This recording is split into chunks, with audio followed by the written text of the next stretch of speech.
somebody coming to see you who has a decreased MoCA score and they want to start with what we're talking about here, is diet the first step? You've talked about ketogenic diet a couple times. Would that be the first step to get our foundation here? Now, certainly if they're open to it, yes. Now, because it's one of those things, I feel like it almost does half of the lifting. It's such a profound difference. I mean, we have patients who have gone from not remembering their grandchildren's names to remembering them all without problems when they get into ketosis. The number of people who have told me about the profound differences, I can't count them anymore. And so it's certainly something to offer and to invite people to do. Now, it's not for everyone. Sometimes, whatever household they're in, it's just not feasible, or they're resistant and we're worried about frailty or weight loss.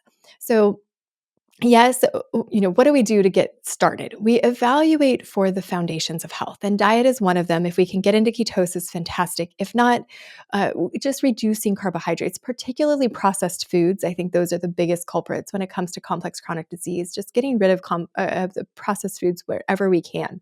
And then stress.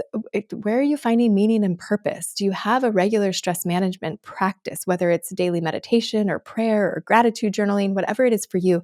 Do you have some sort of daily practice? Because we see that that is associated with better cognitive outcomes. And of course, depression, anxiety, many things. Also, are you isolated? Are you seeing your peers? Are you engaging with other people? Do you have meaningful relationships? So reducing or kind of finding purpose and meaning, and that stress management piece is foundational.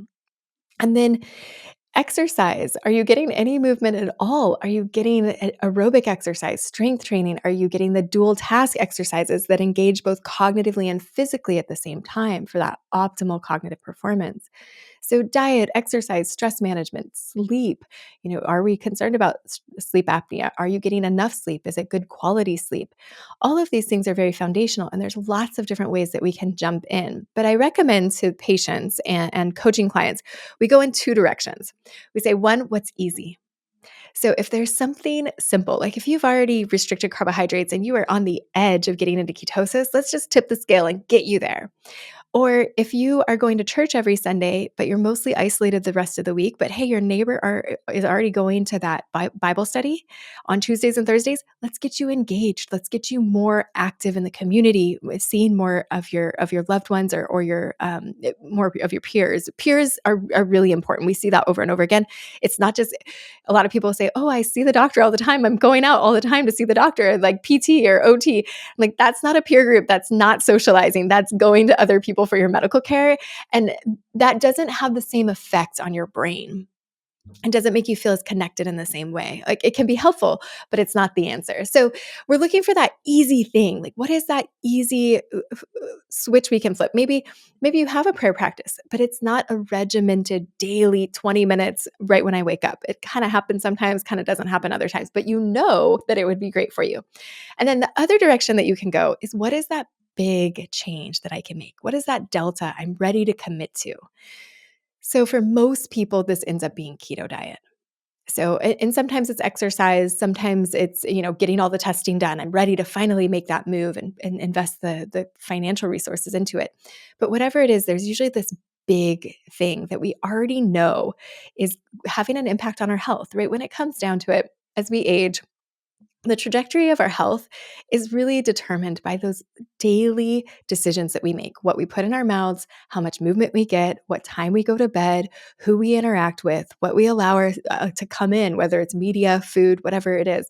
So those practices, we usually know, like, there's one where I'm really failing and I've been thinking about it for a while, but making that decision, shifting your identity to, like, all right, I am an exerciser. I am getting into ketosis. I no longer eat bread. That kind of shift that makes a really big difference, that's the other place that you might be ready to start. So there's a lot to do, but it's sort of a choose your own adventure, right? What is going to be most meaningful for your health? And then also that easy one, it gets us that win that then can give us the motivation to kind of take on the next layer of all of this. All right, let's go deeper into the diet piece. And say you're working with the perfect patient who says, I'm all in on what you recommend diet-wise, and we know that's the keto diet. Let's talk about how you guide them through that if it's new to them and why that's important for their brain health. Yeah, absolutely. So, first of all, why is it important? So, the ketogenic diet, it changes the fuel source from carbohydrates, which most of us burn 365 days a year, for all of our lives. We're usually turning sugar into fuel. And as we age, regardless of our diabetes status, we become more insulin resistant in the brain. And so when we switch the fuel source to ketones, which, when in the rare instance in research settings, when ketones and glucose are both available to the brain will preferentially burn ketones. So it seems to prefer that source of fuel, and it creates less oxidative stress, which is a hallmark of aging. It's a detoxifying diet, and also as we're burning fats, many fats store fat soluble toxins. So as we can metabolize those, we're releasing toxicity. It creates less oxidative stress than glycolysis or burning sugar for fuel. And we get brain healing as we get more resource available. So as we burn fuel, as we create fuel more efficiently, we can now get rid of those infections. We can now get rid of those toxins because the body has more fuel. The brain has more fuel to get that work done. The brain makes up only 2% of body weight, but uses 20% of our energy expenditure every day. And so we can optimize the fuel source. Many people find that they actually feel like they have more energy in their brain. The cobwebs go away. They have the energy, or they can find that word. It's really pretty miraculous what we've seen. Okay, so then how do we do it? If you are ready to do it, we have a keto diet guide that's a 8-page document that's a great place to start. We focus on the foods that you can eat rather than the ones that you're going to get rid of. And this is lots and lots of veggies. So this is not a bacon and cheese diet, although you can have bacon and cheese on this diet. That's not what we're putting at the forefront, right? We want lots of veggies, cruciferous veggies, the non-starchy veggies, broccoli, cauliflower, chard, arugula, cucumbers. There are lots and lots of things. We can use spices, turmeric, cumin, our salt, pepper, of course, but we can use exotic spices and keep it really mixed up. I am a fan of doing keto with well-sourced animal proteins. So using fully grass-fed red meats, or and not all the time, but enough to become satisfied. Eggs are a great source of protein, great source of choline for the brain. There's a lot we can do to maintain satisfaction on this diet. So it's not a calorie restricted diet, it's a carb restricted diet. And what's happening is that we're flipping that metabolic switch. And that usually takes about 72 hours. But having a continuous glucose monitor and a ketone meter can help us to understand our individual metabolism. Many, many, many times I've had a husband and wife come in and they're ready to get into ketosis, and she sails into ketosis no problem. 72 hours, she's there, and all she did was restrict her carbs, and she's probably still getting 50 to 80 grams of carbs a day, but she's spreading them out, and lo and behold, she's in ketosis, and he eats the exact same thing and can't get there. And this is where the ketone meters and the continuous glucose monitors come in very handy, because it's not just what we eat that affects our metabolism and our blood sugar. It's also the amount of stress we're under, how well we're sleeping, when we exercise. I've seen some people have blood glucose that goes up with exercise, and for other people it goes down. And so understanding our individual metabolism and what will help us get into ketosis is really helpful. And then we usually have a couple of supplements that we throw in there when someone's first getting on the ketogenic diet. So a greens powder, magnesium, and other minerals are also helpful. Some people can get a little constipated as they go into ketosis when they change their diet. And so having a magnesium citrate handy to keep things moving. And then we'll also use exogenous ketones, and those can really help us to bump that ketone level up when we're measuring it. And that can help us feel more successful quicker and also get the benefits of that fuel to the brain. And we like to use fish oils. We're going to be remodeling our fats in our body and our brain. And so we want to make sure those really good, healthy fats are available. Of course, wild salmon, sardines, anchovies, if you can stand the flavor, those are also great sources of good omegas to add when we're getting into ketosis. I think you mentioned with the supplements, some of these are used just in the beginning. How does that end up, over time? What ones would you add in or let go of? Oh, yeah, great question. So, when we have someone show up with cognitive decline, there's a handful of supplements that we use for almost everyone.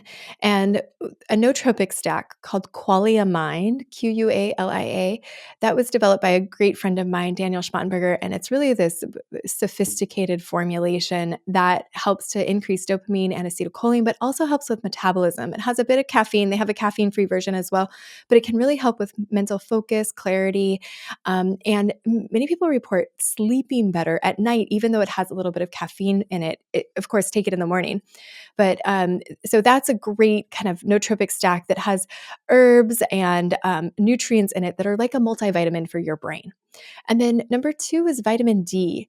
Vitamin D is another great one that helps to send those signals for neurogenesis to the brain.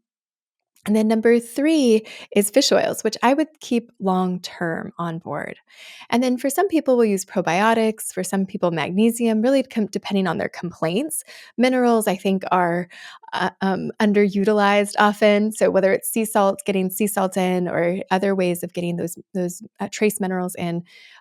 With it, whether it's supplemental through a capsule or supplementing your food or water, there's lots of different ways to do that. But generally, we start with those, and then when you're getting into ketosis, I personally think this comes from my personal bias. When I get into ketosis, I like using exogenous ketones. It does help me feel like I've made it, I'm more successful, I get there faster, but the taste is disgusting to me, and so I usually give it up. As soon as I get into ketosis, I get over the hump of, like, craving donuts for a day, then I can put the ketones aside and I don't need them as much, and so I often start by guiding people in that way because it's my personal experience, but people play with them in all types of ways.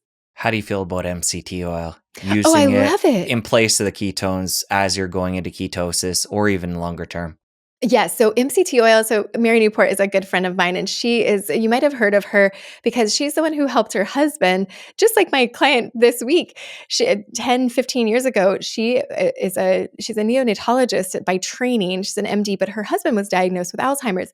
And she was looking deeply into the research and into the clinical trials, and she found one that was using essentially a derivative of MCT oil or coconut oil. And so she started giving him coconut oil and saw that within a day, his cognition had improved. And so she really has thrown herself into this and is a big proponent of using coconut oil and MCT. What she likes, and I agree with her about coconut oil versus MCT, is that it contains MCT oil, which is MCT is medium chain triglycerides, which turns into beta hydroxybutyrate, which is the ketone that our brain likes to use. And so MCT oil, whether you put it in your coffee or take spoonfuls of it, however you want to get it, when you consume that, it becomes a ketone body the most readily compared to anything else that you can consume. Now, coconut oil is similar, but coconut oil has that MCT as a component, and different coconut oils, like some you'll see are 30%, some are up to 80%. So, depending on the type of coconut oil, there's different ratios, but it also contains something called lauricidin. Lauricidin is mildly antimicrobial, and we know that gingivitis can play a role in triggering amyloid plaque formation. Gingivitis can increase the risk of health outcomes, both cardiovascular and cognitively. And so we want to make sure we have really good oral health, and coconut oil can help with that, certainly through oil pulling, but also just by consuming coconut oil. And then in the GI tract, we know that our brain health and gut health are very closely connected, and the lauricidin in coconut oil can help with maintaining a healthy gut microbiome, getting rid of candida potentially, and other things. So, and I'm with my naturopathic training, just anything that's less processed, I'm a fan of. So you can go in either direction, but that is a great place to start for many people. It's just adding a couple tablespoons of coconut oil. Now, do be careful because it can lead to disaster pants if you aren't careful. If you do a lot of coconut oil without working up to it, your gut might not be so thrilled with that. So go slowly, start with half a tablespoon or maybe up to 1 tablespoon, and then divide the dose throughout the day. But you can see noticeable cognitive differences just by doing that. All right, so ketosis is the baseline ideally. Is there any room for coming out of ketosis? Or if Absolutely. somebody has cognitive decline, Alzheimer's, is it recommended they stay in it 24/7 or just in the beginning? Talk about flexibility there and then the long-term plan. Yeah, Jesse, so glad you asked because no one should stay in ketosis forever, just like we shouldn't be in glycolysis forever. So, what you want to do is get that metabolic flexibility of going back and forth. Now, if you're in the luxury of prevention mode, I recommend just going back and forth as often as is convenient for you. For me, I get into ketosis 3 to 4 times a year. I do it with my coaching clients and with my patients, and I'll be in ketosis for 3 to 4 weeks. So 3 to 4 times a year for 3 to 4 weeks, depending on my travel schedule and what's coming up. And right, no one can be in ketosis forever. I don't think, not in this day and age. There's always a wedding, or you're running through the airport and you got to grab something quickly. It's really challenging to stay in ketosis forever. I don't think it's practical, but I also don't think that it's particularly healthy. I think that we should go back and forth. Now, if you suffer with cognitive decline and you're thinking about this, or if a loved one does and you want to guide them towards this, I recommend getting into ketosis for 3 to 6 months to start. And then when you come out of ketosis, I recommend going towards maybe plant based or maybe going towards paleo. What you don't want to do is go back to the cake and cookies and pasta and bread. You want to stay on a diet that eliminates processed foods. And that means usually adding seasonal fruits, maybe some starchy veggies, your beets and your carrots and your squashes that you've missed. And right now, cherries and peaches and nectarines and the rock fruits are starting to be in season. So enjoy those seasonally. But for someone with cognitive decline and a history of Alzheimer's or dementia or predisposition in that direction, even ApoE44, you could start in your 20s, spend more time in ketosis than you do out of it. So now, there isn't any research I can point to, but this is just how I guide my patients. Be practical. So don't plan to be in ketosis when you're in Italy, but when you get back and have a plan to get back into ketosis. I often actually do that myself. I was in Japan not long ago, and when I came back, I was like, all right, I'm going into ketosis. My fridge was empty. I was going to the store anyways, and I had been indulging in rice and mochi and all the good stuff. And so when I got back, I made an intentional plan. As soon as I got off the plane, I was going into ketosis. So sometimes that reset when we come back from travel, we just need to be intentional and mindful about it. It's really easy to eat a standard American diet. And so it's just coming back to it over and over again so that we get that benefit of metabolic flexibility. Okay, so as you share your personal experience, how you come in and out for different blocks of time, it gets me thinking about long term benefits of having those pockets of time that you're in ketosis. So I'm assuming by the way you do that, there's some benefit that lasts when you break that ketosis. Some metabolic changes that are happening, whether it be you or a patient you're working with, since they don't have to stay in it 24/7 long term, there must be some benefits that even when you leave ketosis that you've gained from going in that state for that period of time. Yeah, I certainly hope so. I mean, many people experience weight loss if that's their goal. When I'm in ketosis, I wake up earlier, I sleep better, I wake up earlier, and I feel more alert. I also, you're off those blood sugar swings, so mood is often much more stable for most people, and then focus and mental clarity. I experience all of those things, so I'm motivated to go back into it.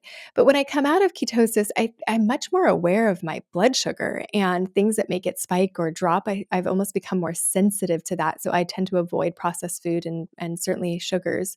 And what we see on the labs is that, of course, A1C, fasting blood sugar, fasting insulin, all of those improve. If you enjoyed that clip, you're going to want to head over here and catch a full episode. I'll see you over there. Conventional medicine, the refrain for a long time was if you're not studying amyloid, you're not studying Alzheimer's. The research dollars got funneled into amyloid, amyloid, amyloid. It's not that amyloid isn't related to Alzheimer's, it's very much associated, but it's not.